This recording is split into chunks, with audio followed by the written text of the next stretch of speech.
सो आज का हमारा टॉपिक है जनरल सॉल्यूशन। और अगर जनरल सॉल्यूशन हमें निकालना है तो हमें कुछ फॉर्मूले लर्न करने पड़ेंगे। और टोटल हमारे पास 9 फॉर्मूले हैं, तो टेंशन नॉट, हमें सिर्फ 6 से 7 फॉर्मूले लर्न करने हैं, बाकी सब 2 फॉर्मूले जो हम अपने आप ही लर्न करेंगे।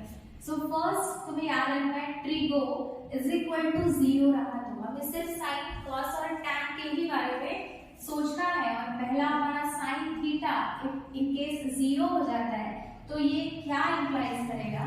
सेकंड आएगा अगर cos थीटा 0 हो जाएगा तो ये क्या इंप्लाइज करेगा। And the last one is tan theta अगर 0 आ जाता है तो ये क्या इंप्लाइज करता है। सो हम सबके लिए स्पेशल फॉर्मूले देखेंगे। तो इन केस अगर sin theta is equal to 0 है तो ये इंप्लाइज करेगा थीटा इज इक्वल टू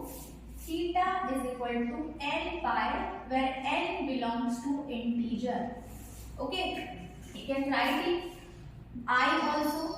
अगर z कंफ्यूजिंग लग रहा है तो इंटीजर के लिए हम I का भी यूज करेंगे। If sin theta is equal to 0, it implies theta is equal to n pi where n belongs to integer. क्या हो रहा है कि हमें जनरल सॉल्यूशन निकालने के लिए इस तरह के फॉर्मूले हम लर्न कर रहे हैं।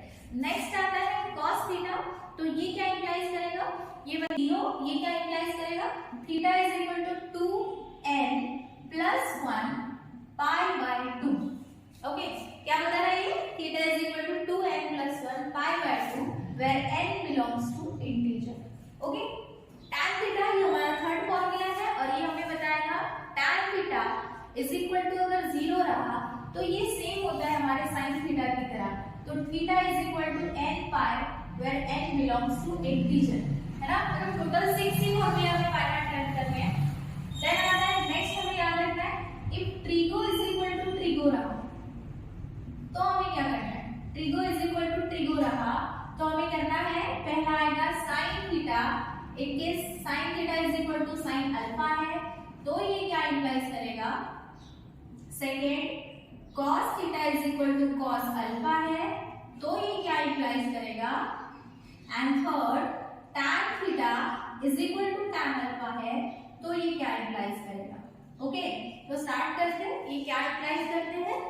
So sin theta is equal to sin alpha है, that means trigo is equal to trigo है, right. If trigo is equal to trigo है तो ये इंप्लाई करेगा theta is equal to n pi. देखो sin theta is equal to sin alpha क्या implies कर रहा है, theta is equal to n pi plus -1 to the power n into alpha. Okay, where n belongs to integer. Okay, next cos theta है। cos theta के लिए आपको याद रखना है theta is equal to 2n pi plus minus alpha. theta is equal to 2n pi plus minus alpha where n belongs to integer. Third आएगा हमारा tan theta के लिए, tan theta is equal to tan alpha तो वो हो जाएगा theta is equal to n pi plus alpha where n belongs to integer. ये हमारा फॉर्मूला हमें तब यूज करना है जब trigo is equal to trigo हो जाएगा। ट्रिगो इज इक्वल टू 0 रहे तो इनमें से फॉर्मूला हमें अप्लाई करने। देन थर्ड है trigo square is equal to trigo square, तो ये क्या बनेगा trigo square is equal to trigo square अगर है तो हमारे पास फिर से 3 रेशियो हम लिखेंगे ट्रिग्नोमेट्रिक रेशियो, जिसमें आएगा sin square theta is equal to sin square alpha. Second है cos square theta is equal to cos square alpha. Third है tan square theta is equal to tan square alpha. और important चीज ये है कि इनके लिए ये तीनों एक ही फॉर्मूला हमें दे रहे हैं, एक ही फॉर्मूला हमें मिल रहा है जो है theta is equal to n pi plus minus alpha where n belongs to integer. So total हमें सिर्फ 6 फॉर्मूला लर्न करने हैं। Where trigo is equal to 0, sin theta अगर 0 इंप्लाई है तो ये इंप्लाई करता है theta is equal to n pi n belongs to integer. Same ये tan के लिए भी अप्लाई होता है। cos के लिए हमें फिर से लर्न करना पड़ेगा cos theta is equal to 0, ये इंप्लाई करेगा theta is equal to 2n plus 1 into pi by 2।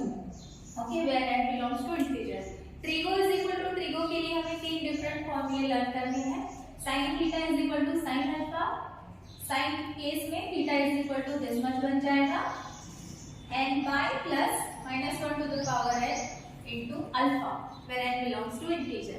Cos theta is equal to cos alpha imply करेगा theta is equal to 2n by plus minus alpha where n belongs to integer. Tan theta is equal to tan alpha क्या imply कर रहा है theta is equal to n by plus alpha where n belongs to integer. और हमें ये जो square वाले फॉर्मूले पता है इनका एक ही आंसर आएगा, चाहे वो साइन हो, चाहे वो कॉस हो या चाहे वो टैन हो.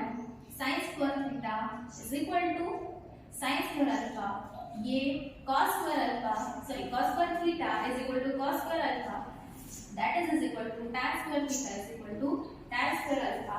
तीनों का एक ही थीटा निकलेगा that is n pi plus minus alpha where n belongs to integer. हमारे एक्सरसाइज 3.1 का थर्ड क्वेश्चन है जहां हमें जनरल सॉल्यूशन फाइंड करना है और हमें दिया है sin theta is equal to 1/2. क्या दिया है sin theta is equal to 1/2. अब हमें sin थीटा की वैल्यू 1/2 कब रहती है, कब रहती है जब sin 30 हो तब ये 1/2 होता है, राइट.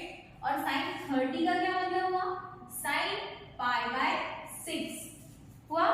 अगर नहीं हुआ तो करके देखो sin 30 इट मींस π/6, पाई की जगह 180 रखो डिवाइड 6 और ये 30 आ जाएगा जिसकी वैल्यू होती है 1/2. That means we can say that sin π/6 is also half. sin theta is equal to half होता है तो sin π/6 भी हाफ हो जाएगा. इसका ये मतलब हुआ हम क्या लिख सकते हैं sin theta is equal to sin π/6. Okay, sin theta is equal to sin π/6. ये देख के ये trigo is equal to trigo की याद आ रही है और यहाँ हमारे सामने लिखा है कि sin theta is equal to sin alpha अगर होता है तो ये इंप्लाइज करता है, यहाँ लिख लेते हैं sin theta is equal to sin alpha implies, क्या इंप्लाई करेगा ये कर रहा है देखो theta is equal to n pi plus -1 to the power n into alpha where n belongs to integer. So जहां आप लोगों को अल्फा दिखेगा वहां पर हमें क्या पुट करना है π/6 पुट करना है.